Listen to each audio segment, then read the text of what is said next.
Kung bago ka pa lang sa aking channel, huwag mo kalimutan mag-subscribe, like, comments and share, at huwag kalimutan pindutin ang bell button, para lagi ka updated sa mga bago kong upload. Maraming salamat.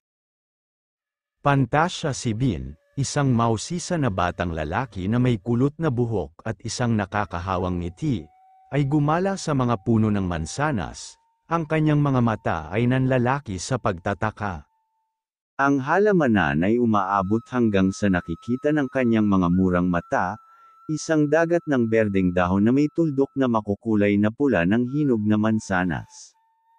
Ang kanyang mga magulang, sina Javan at Hunter, ay naglakad ng ilang hakbang sa likuran, ang kanilang mga mukha ay nagliliwanag sa pagmamahal at pagmamalaki. Tingnan mo mama, tingnan mo lahat ng mansanas, bulalas ni Bean. Ang kanyang maliliit na kamay ay umaabot upang hawakan ang pinakamalapit na sanga.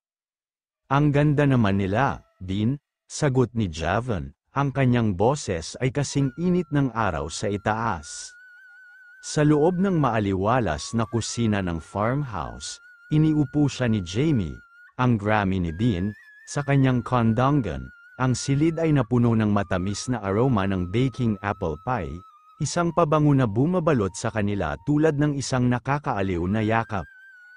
Ang tamba-tamba na kabayong ito, sabi ni Jamie, na itinuro ang isang kahoy na kabayo sa sulok, minsan ay pag-aari ng aking ama. Nakita ito ng maraming pakikipagsapalaran. Tulad ng gagawin mo, hinawakan ni Bean ang mane ng kabayo ng may paggalang, ang kanyang imahinasyon ay dinadala na siya sa magagaling na paglalakbay.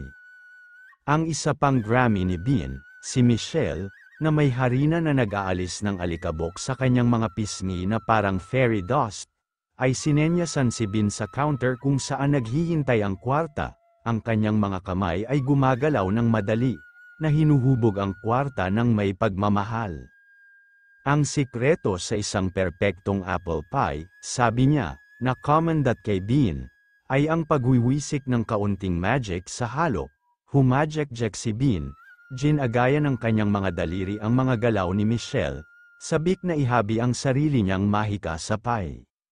Bumalik sa taniman, nakita ni Bean ang kanyang daan patungo sa isang matayog na puno ng mansanas. Ang mga sanga nito ay puno ng prutas at alaala. Noon pa man ay nararamdaman niyang espesyal ang puno, nakakaaliw at sinaunang presensya nito. Kumusta, matandang kaibigan, bulong niya, idiniin ang pisngi sa magaspang na balat, naramdaman ang tibok ng puso ng lupa sa ilalim ng kanyang mga paa. Habang siya ay nakaupo sa lilam, ang mga paro-paro ay sumasayaw sa paligid niya. Ang kanilang mga pakpak ay isang kaleidoscope ng mga kulay laban sa berdeng canopy. Sa isang basket sa kamay, nagsimulang mangolekta si Bean ng mga mansanas. Ang kanyang pagtawa ay umalingaungaw sa halamanan. Ang bawat mansanas na kanyang pinulot ay parang isang kayamanan, isang piraso ng mahika ng halamanan na maaari niyang hawakan sa kanyang kamay. Ikaw talaga ang tagapili ng mansanas, Bean, tawag ni Hunter mula sa malayo, puno ng paghanga ang boses. Gumagawa ako ng pie para sa Grammy Jamie at Grammy Michelle, pagmamalaki ni Bean.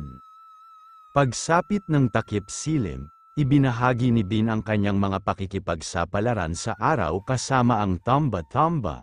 Ang kanyang boses ay animated at puno ng pagtataka. Buhay ang kusina sa liwanag ng papalubog na araw, naghahagis ng mahahabang anino na sumasayaw sa kumikislap na liwanag ng kandila. At pagkatapos ay dumating ang mga paro-paro, at sinabi nila sa akin ang mga sekreto. Tulad ng mga kwento ni Grammy, sabi niya, ang kanyang mga mata ay nanlaki sa mga pangarap na hindi pa napapaginipan. Ang halamanan sa labas ay tumahimik, isang tagapag-alaga sa mga alaalang pinagtagpi nila ng magkasama, habang si Bean ay nagpatuloy sa kanyang paglalakbay sa pagtuklas at pagkaakit. Dedikasyon, para sa aking ina, na palaging naghihikayat sa akin na mangarap ng malaki. Ang aking pamangkin na si Jamie, para sa mga tawanan at alaala ng pagkabata, at kay Travis Blevins, Para sa palaging paniniwala sa akin, ang iyong pagmamahal at suporta ay nangangahulugan ng mundo. Plot din, isang mausisa na batang lalaki, habang siya. Dito nagtatapos ang ating video.